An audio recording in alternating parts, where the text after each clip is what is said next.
Welcome to a new video in math. So in this problem, this is a mechanics problem.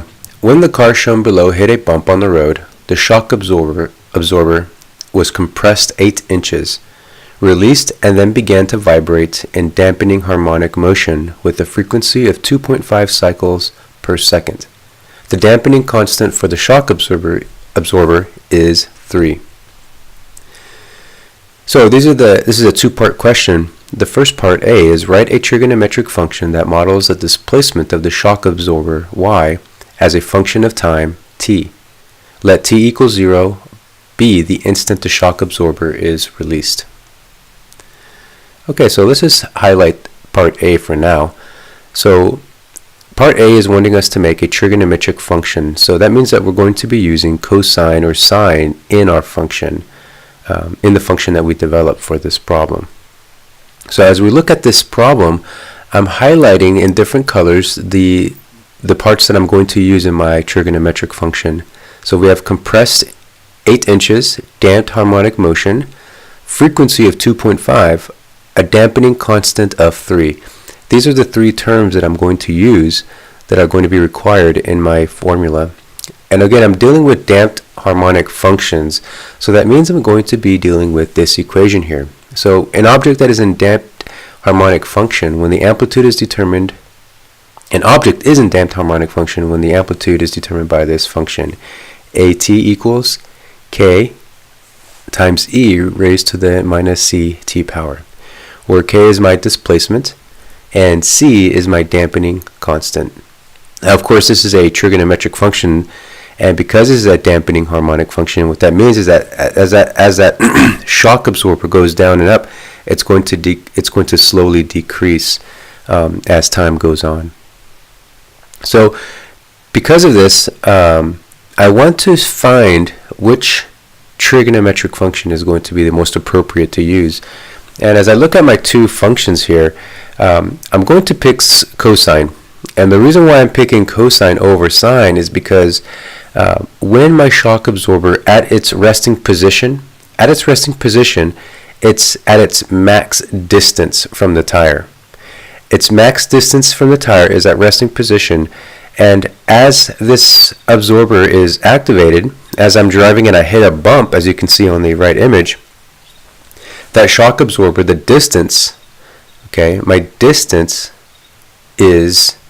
displacement distance decreases.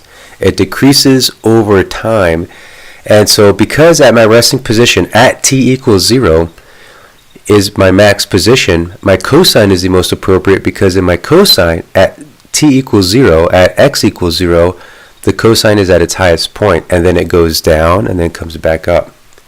Whereas sine at 0, it's at 0.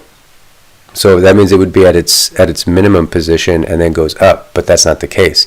So then the cosine would be the most appropriate function to use in this case. So as I continue on in formulating my trigonometric function, I want to now look for frequency. And this is the formula for looking for frequency. You have absolute value of omega divided by 2 pi equals whatever the frequency is. So in this case, the problem tells you that the frequency of the shock absorber is going to be 2.5. So now that I have my frequency, I can now find what the value of omega is. Now also keep in mind that this is a value that is going to be positive, and that's why you have the absolute value signs surrounding omega. And that omega is the lowercase omega in the Greek letters.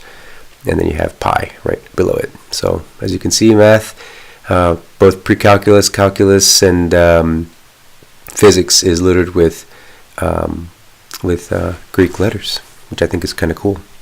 Alright, so I want to isolate omega, so then that means I want to get rid of the 2 pi in the denominator, which means I'm going to multiply by 2 pi. That will cancel out 2 pi and leave me with my omega, my value for omega, which is 2.5 times 2 pi, which simplified is simply 5 pi. So now that I have the value for omega, I have frequency, I have my cosine, I have my displacement, and I also have my dampening constant. These are all the terms that I need in putting together my damped harmonic motion equation.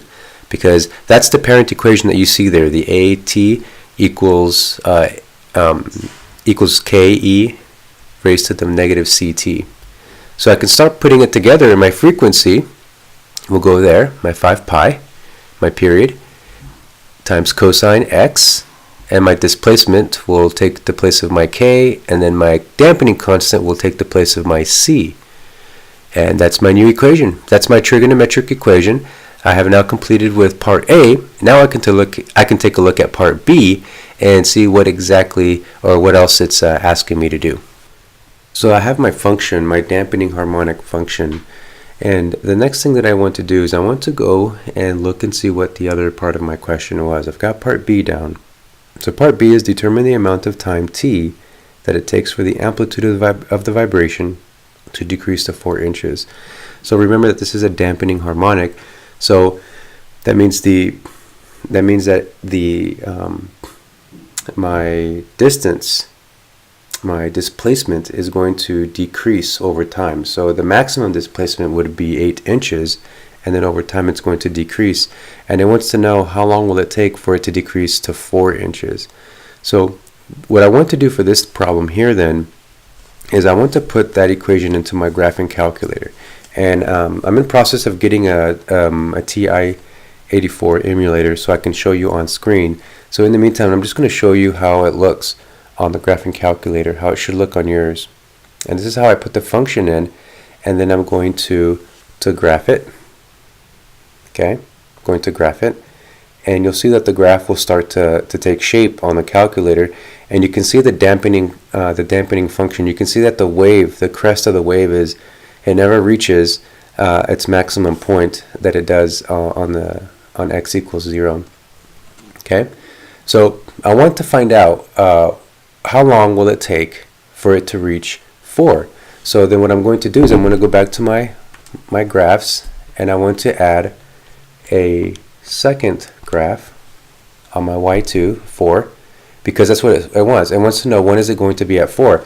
And this will be the easiest way to find out when I graph both of these, when these graphs are superimposed on each other. I'll see where it intersects, and I'll be able to determine where it ends up at 4. So I'm going to go to my trace. So I'm going to push second trace, and then I'm going to go to number 5, my intersect. Okay, oops, that's my derivative. Intersect, and then enter. And you can see my scroll there. So I want to push the left button there until it gets close to the point of intersection that I want. So just give me a second here. Okay, so I'm going to press enter 3 times, so it'll go exactly to the point of intersection of where my y equals 4 graph and my dampening harmonic graph. So that's the 3rd time I pressed enter, and it should be right on it. Oop, it's calculating. There it is. So when y equals 4, you can see there that what's my x term there? It's 0.059, so 0.06. So at 0.06 seconds, my amplitude decreases to 4 inches, and that's it. That's all I need to do. That will help me figure out what part B is, and that's the conclusion of this problem, both part A and part B, and how to graph it on your graphing calculator. Okay, I hope this helped. Good luck in your studying.